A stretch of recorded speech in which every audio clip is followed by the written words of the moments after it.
Broadcasting from the business capital of the world, this is the Podcast Business News Network. Welcome back to the show. We are joined by Cam Taylor again, and we are talking today about grieving. And Cam, he's a grief coach, and this is his specialty. The Good Grief Journey is the name of his company. He is based out of British Columbia in Canada, but working with people worldwide, really, to help you educate, to support, to guide you to healthy grieving and a path that can really help you discover how to live life again after whatever loss that may be. So, welcome back today, Cam. How's everything? Things are going well. Great to be back again. Well, good to see you. And just a little bit about you as a grief coach. I know we've got to know each other personally the past few weeks, but for someone tuning in today for the first time, just tell us a little bit about what it is that you do. Yeah, what I like to say that I do is I really like to come alongside people and give them hope for a future. And oftentimes that hopelessness comes because of loss, because of adversity, because of some difficulties that they've had. And so I've gone through a number of losses myself, including the loss of my wife to kidney cancer in 2020. And I also had a very serious motorcycle accident Ah, back in 2011, I experienced so much loss of hmm. work and mobility and Yep. the things that I had loved. And so I've learned so much, and I'm at the stage in my life now where I really want to give that back to others and help them in some of the same ways I received help, knowing that their story is going to be totally different. But yet I really believe I can give them some of that encouragement and support that people need. Beautiful. Well, thank you for sharing that. And for today, we're going to talk a little bit about, treating sadness, you say, as your friend while grieving to start, right? Yeah, let me jump into that particular topic, which when I first experienced my own loss, especially this massive loss of my lifelong friend, 36 years married, when she died, and as even this anticipatory grief, leading up to her loss, and it was this overwhelming sadness that I'd never had at that level before. Mm-hmm. And I wondered, is there any way to kind of get away from that or skirt around it? Or can't I feel better in my grief? Was kind of my Yeah. thought. And I didn't. I Mm-hmm. couldn't. But then I realized, and I really had some help through a fellow by the name of George Bonanno, who wrote a book. I'm not sure I've got the name quite right, but he talked about the other side of sadness is actually the name of the book, and he said in there that sadness something built.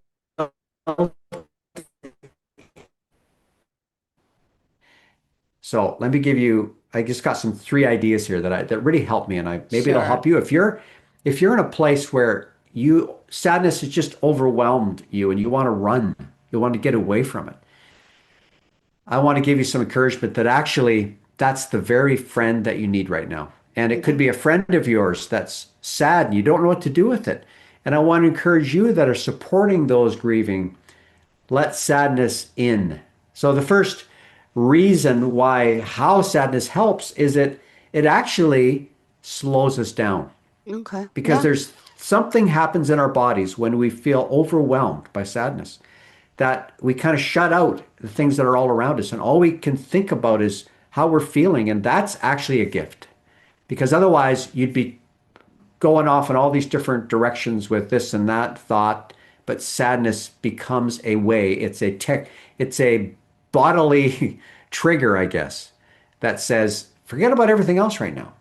You need to slow down and reflect. So that's one definitely benefit, I guess, or way that sadness is a friend. Another one is it does give us a reality check that helps us eventually accept the loss. And one thing that is I've learned as I've grieved myself and learned about other people that are grieving, especially those that are stuck, which we're going to come back to being stuck a bit later. But those that are unable to actually accept that somebody is gone and and that could be any kind of a loss. The job is gone, the money is gone, the my loved one is gone. The sooner you can actually get to that point of saying, you know what, they're gone and they're not coming back, the sooner you're going to be able to move forward with the memory of that. And that's what sadness can help bring, is that acceptance. And one other quick one is sadness lets other people know that you need empathy and need support. Because when you're sad, your body often tells that story, doesn't it? You know, you look kind of like you're pouting is one way it's described. But that actually opens the door, if you let it, to having other people come and just listen and support and provide you with some empathy and a listening ear and someone that you can tell your story to. So that's a little bit. So I just want to encourage you to, No. if you're having a hard time with sadness, take a different perspective, and see it as a friend. Got it. Well, we are around the holidays. Let's talk about this because there seems to be a Yeah. lot more grieving or a lot more loss, feeling of loss, or, during the holidays, it's always difficult. Do you want to talk a little bit about that? Maybe give us some tips on how to get through some of the hardest times of Yeah. the year? Yeah, and I know that there's multiple holidays coming up. There's American Thanksgiving next week, and then Christmas is upon us. And I mean, already we just see Christmas everywhere, and all the lights and the stores are all decked out, and they're trying to get us to think Christmas. And I know that it can be such a difficult time because you're coming up to a time of year that's meant to be a happy time, but it's not a happy time. And if you've had a loss, especially even in the last year or even can be years ago, this time of year can actually be a time when you want to sort of pull in and pull away from a lot of things. And you don't know how to deal with it. And I just this week in the grief group that I was facilitating, I was asking the group, so what are you going to do this Christmas? How are you going to cope with it? And I heard just a lot of different ideas, and I want to give just a few tips of my own that I found helpful, and other people are as well. The one is plan, expect to grieve. Expectations can really be a killer sometimes, especially either if they're too high or they're too low. And so, why don't you just expect that grieving will be a Mm-hmm. part of your holiday season and welcome that grief? And I've said this before, when grief comes knocking at the door, open the door. Because if you don't open the door and just let grief come in and be a part of your life, it will come back later and it may not look the same and it may be uglier than it Mm-hmm. is right now. So expect to grieve and don't expect it to be a precise way. Just be open to the rise and fall and even expect potentially joyful moments and be open to those as well, which I think we don't always do well with joy when we're grieving. I want to say, can you take both of those? Take joy in one hand, take grief in the other hand, and walk into this holiday season. And don't expect grief one day, joy the next, but just be ready that both of those are okay Yeah, and you want to embrace them. got it. Another idea is make sure as much as you can to include other people in your life and in your plans. As I said earlier, it's easy to sort of withdraw and feel like I just can't handle being around people. I'm so sad. I miss my loved one. It's not going to be the same, the meal or the lights or the special times that we had together. But as much as you can, include other people. And maybe that means some new people that you could build some relationships or with people that are going to support you and show you love and kindness this Christmas. Be open up to that. And please be kind to yourself. What is that? That might look like get out a Christmas movie and watch it because you knew at one point in your life you actually enjoyed it. That's a way to show kindness to yourself. And you may not feel the same level of joy as before, but if it's something you genuinely might enjoy, just give it a chance and just see what happens. And by doing that, you're showing self-care and kindness to yourself. And another thing that you can do at Christmas time is strengthen the memories of the person that you've lost. And maybe there's some ways you can do that actually physically. Like, what about creating a special ornament that you could Ah, hang on your tree in memory of that person? I know that a lot of hospices, local hospices, will have different events where you can come and you can celebrate the loved one, maybe plant a tree or make an ornament, or even around the house. We did this the first Christmas after my wife passed away. My daughter and I, ah, we actually drove an hour into the city and we bought this special vegan roast that my wife loved, and we brought it back and we cooked that for dinner, for the Christmas dinner, and that really created this. Yeah, we wish she was there with us for sure, but it was like our way of celebrating her life and what she loved. We used to do a lot of Christmases that were vegan, like full on vegan Christmases. Now, her family didn't really like it too much, but we learned to appreciate that about her, that some of this food was actually very good, and I loved it myself. So create special memories, yeah. whatever that might look like for you. Those are a few Okay. ideas. Beautiful. Now, how do you keep from getting stuck while grieving? I know we're going to talk about that, and also the role of gratitude while grieving as well. Very important. Yeah, for sure. One thing I wanted to say too is I just wanted to touch on, if you are a family member who is supporting, or a friend supporting somebody grieving at this holiday season, let me just say a couple things. The one is, when you're with that person, now you'll want to know the person, that they're okay with it, but Yeah. say the name of the person who you've lost. Okay. Don't be afraid of talking about it. It just came up this week in our grief group, where it was a mom with her kids, and she was encouraging her family members to actually talk about Yeah. that loved one.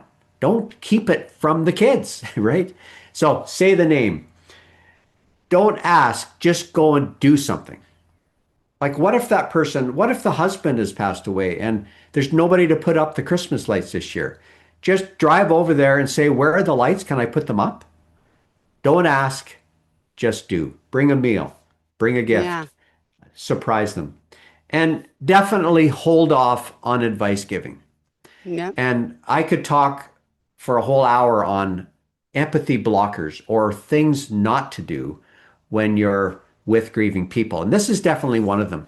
Just forget about giving any advice as to what they should do, what they shouldn't do, what they should try at Christmas time. Only maybe if they ask, and then only speak sparingly. But that's one thing. Don't give advice. Just show up. Just be present. And just be willing to help at the holiday season. Maybe with the planning, or invite them to your event, to your house. That happened to me in my first Christmas. I was invited over to my friend's house, who he had lost his Aw. wife a few years before that. And they welcomed me into their whole family on Christmas. And it just meant the world to me. I was still feeling sad, but they welcomed me into their circle, and it made such a huge difference. Now, let Now, do me you want me to all. go back to the Oh, stuck part? go ahead. Yeah, yeah. Go. Whatever's next. Go ahead. Go ahead. Yeah, no, I don't want to interrupt, but I just came back to that. So let's talk about this idea of stuck, because it totally happens, and I felt like there were times when I got stuck when I was grieving, because it's this idea that it's two steps forward, one step back, and you're wondering, am I doing okay? Am I grieving well? Am Mm-hmm. I missing something? And there's a lot of apprehension and just wondering about, how well am I doing in my grief? And I don't know if you're going to know that all of the time, but let me give you some guidance so that you don't actually get stuck in your grief, because stuck can actually become a place that you stay for a very long time. They say that 15% of those that have had a loss actually do get stuck, and then it becomes more chronic grief or complicated grief. Mm-hmm. And then you need actually a higher level of support, often therapy, and it gets more difficult to get unstuck. Mm-hmm. So my advice is, just try to avoid getting stuck if you can, if at Okay. all possible. And one idea for that is be aware of the places where we get stuck when we're grieving. Yeah. Now, what are some of those places? Just because you're probably asking that. Well, one is um, don't ever sink into this place that says, nobody else understands what I'm going through. True. And I Yep. talked about this in a previous podcast. Mm-hmm. Recognize the fact that, you're not alone. There's many people like you. And one way to keep reminding yourself is find the stories of the people. I Mm-hmm. was just I went to a TED talk the other day and I heard a lady, because I was Googling, tell me about grief. And I the phrase, you don't get over your grief, you what? What do you do with it? And I just did a Google search and this TED talk showed up. And this woman who's lost a number of family members was talking about how we don't ever get over our grief, but we move forward with it. Yeah. And that Yeah. little seed, and I was preparing for my grief group that I was going to be leading this week. And I know I did that very same thing back when I was in the throes of my deepest sadness. I would look for ideas. I would look for people that could inspire me, examples of others who had grieved. And little ideas like that, if we can find them and hang on to them, it can just help us take one little baby step so that we don't Mm-hmm. get stuck in I'm all alone. Ah. This is a big one, and this George Bonanno in his book talks about, this 15%. He says one of the characteristics of those 15%, and I want to get it right, I've written it down here. They want nothing but to have that person back. They yearn for that person with their entire being.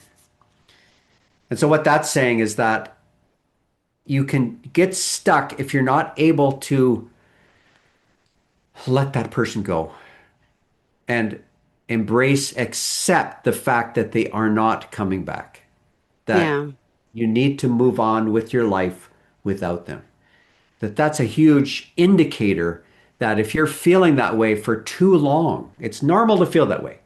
But when you feel that way for too long and Yeah. it goes on and on and on, then that's a sign that stuck is starting to take over. Yeah. Yeah, those are some ideas. You want some more? Yeah. Sure. Whatever I'll you keep got going. time for, go Yeah. ahead. Yeah, no, I just a couple more I think that can be helpful. The one is important to put in routines in your life that will help create healthy space for grieving. And I know sometimes it's not always possible to build this kind of margin or stillness or space where you can grieve, but as much as possible, don't just get so busy that you don't have time to feel your grief, to process it, to have it validated, and to be able to care for yourself. That'll be a sure way to stay stuck and not properly and thoroughly grieve so that you can eventually, move through it. And then I think one more idea here, and I can so resonate with this because my whole life I've dealt with, and I'm much better now than I used to be. This idea that failure, when I fail, I'm a failure, is how I used to feel. Now I've changed over the course of much hard work. When I fail, I learn. And when you're grieving, you don't always get it right.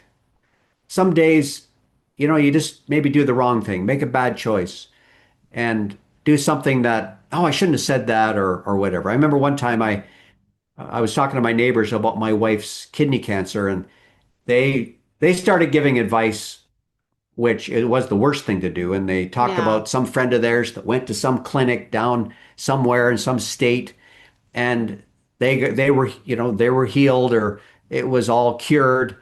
And I tore a strip off of them that I regret. Ah. Because now, yeah, sure, I had every right to do it, but what I learned from that was, Yeah. yeah, I didn't feel very good about, tearing a strip off of them. even though they deserved it and they shouldn't have done it. But what I learned was, you know what? Next time that happens, I'm just going to turn around and walk away. And I will kind of preserve my kindness by not tearing a strip off them. So we're going to fail. You're going to do things that you wish you hadn't. Just be kind to yourself and say, you know what? I can learn from that. Failure is not final. Failure can be a stepping stone to learning and to taking the next step and ultimately, eventually, finding solid ground that you can stand on. Aw, thank you so much. Well, still have more time here, but I'm not sure if we're going to get through everything. So continue at your pace. Do you want to talk about more the role of gratitude while grieving? What blocks you from showing empathy to those you care about? Well, let me go with the gratitude one, I think, and just spend the rest of our time on that one because I think that can relate to those grieving as well as those that are really encouraging those who are grieving is to really create uh, a culture or create this atmosphere that we look for what we are grateful for. You have to watch it though. If you're the person Yeah. supporting the grieving person, you need to let them kind of drive the bus and take the lead on it. But you can also approach it with a an attitude of optimism or not Okay. attitude of looking for the bright lights that are still shining in the situation, even as a friend. But let's talk about the person, if this might be you today, the person that is grieving and trying to sort out, trying to find their way. And I learned early on that one of the ways that I was able to kind of get myself out of a hole that I'd kind of fallen into on the journey of grief, which is not a bad analogy. There are these potholes we fall into, or ditches, is to actually practice gratitude. And I know the phrase, I learned this phrase back when I was recovering from one of my many surgeries after my motorcycle accident. I would come to after my surgery and I would say, you know, I'm going to focus on what I have left, Yeah. not what I've What? lost. That's a hard one. I know, right? Yeah, so hard. But with practice, I got better at it, and I think we can get better at that. But it's what happens, I think, is, and there's lots of science for this too, right? The endorphins are created, these positive chemicals in our body are actually created when we say, thanks for that meal. Yeah. Thanks for showing up to sweep off my step. Thanks for being here and just sitting with me. Mm-hmm. That actually physically, physiologically, it helps us to feel just a little bit better. And one practice I do, and I still do it. I still do it to this day. It's called the alphabet, the gratitude alphabet. Yeah. And if I'm feeling stressed, and I was doing this when I was grieving, when I was really struggling, I would go for a walk around the block. And you don't have to go for a walk. You can sit somewhere, sit on a bench, go for a bike ride, do whatever. And I would go through the alphabet and think of something I'm thankful for every letter of the alphabet. Yeah. So I would even, okay, A, let's think. Well, I just had an apple. That's good. I'm thankful for that. Doesn't even have to be profound. And then I would name the members of my family. You know, I've got a sister, B, Beth is my sister, you know, C is my son, Caleb. And so I go through the list and I just say, thanks for this and this. Yeah. And every single time, and I'm not exaggerating, when I would be finished that alphabet, my whole mood would have shifted. Yeah. Now, it didn't take away my sadness, didn't take away my loss, it didn't change my circumstances. But what it did, and this is what I'm such a believer in, is when you can't change your circumstances, change how you look at your circumstances because you can control that. Yeah. And you can control the response that you make to what's happened to you when you can't control actually what's happened to you. Yeah. Interesting. I love talking about it. It's so soothing to know that we're not alone and there's things we can do. And it's okay to grieve because it's just part Yeah. of life. We all have to go through it. there's the ups, there's the downs, there's the in-betweens. And yeah, Totally. go ahead, go ahead. Yeah. No, and I think just what you've said right there is so powerful because if we can sort of live our lives kind of, I do use the word expecting this to be normal, expecting loss to be normal. Then when it actually happens, it's still extremely hard, but you're at least standing on the right foot in that you're not so shocked by it that you can't recover. And I know some losses are more difficult than others by 100 miles. But I also know that if we can kind of look out into our broken planet that we live on, Yeah. it's a lot of chaos, a lot of trouble, sickness, wars, accidents happen, and recognize the fact that things are going to happen. Bad things are going to happen. And bad things are going to happen to me. And I'm not going to get through life. Nobody gets through life without experiencing loss, Hmm. including those that you love will actually someday lose you. Oh, That's just the sad way it but is. true. Yeah. It is. So now that doesn't, not trying to kind of minimize the significance of loss, but sometimes the way we think about things can help us when we actually find ourselves in those places. And I think it's a lot better to form that mindset before things happen. Because after Yeah. the fact, you're just reeling from the pain of it. So it's creating it's preparation for sometimes what's coming. Got Not, it. and I'm not a doomsday person. Like I'm an optimist, but I'm No. also have that optimism tempered by there's reality. Things are going to happen, and I just want to be as ready as I can be because none of us live forever, and Yeah. we need to be able to hold life as a precious gift and be able to appreciate it and always be looking for the good. And then when the bad does happen, we still have that goodness that we can still hold on to while we're somehow trying to navigate this badness, this difficulty of loss, of adversity, of trauma, and all the things that happen in our lives. Beautiful. Well, thank you so much. Unfortunately, we're out of time. We do have to kind of wrap it up. How Okay. did you want to leave off with everyone? Yeah, I think if anybody wants to get a hold of me, you can go to my website, goodgriefjourney.com. So it's goodgriefjourney.com, all one word. There's a few places you can let me know. Send me an email, cam@goodgriefjourney.com. I'd love to give you 30 minutes of my time just to talk about whatever issues you're dealing with, whether you're helping grieving people or someone that's in grief. I'd love just to be able to support you in that. There's 50 ways to grieve your losses, a PDF you can download. And there's also a 7-day companioning course. I talked about that in the last episode. And if you want that 7-day companioning course, how to come alongside people that are grieving, go in there, sign up for that. All that's free. And also my book, Unlocking the Mystery of Grief. You can get a copy of that as well.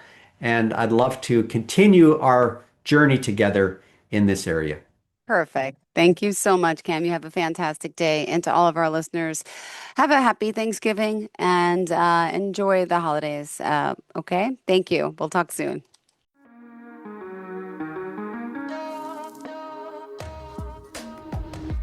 Broadcasting from the business capital of the world, this is the Podcast Business News Network.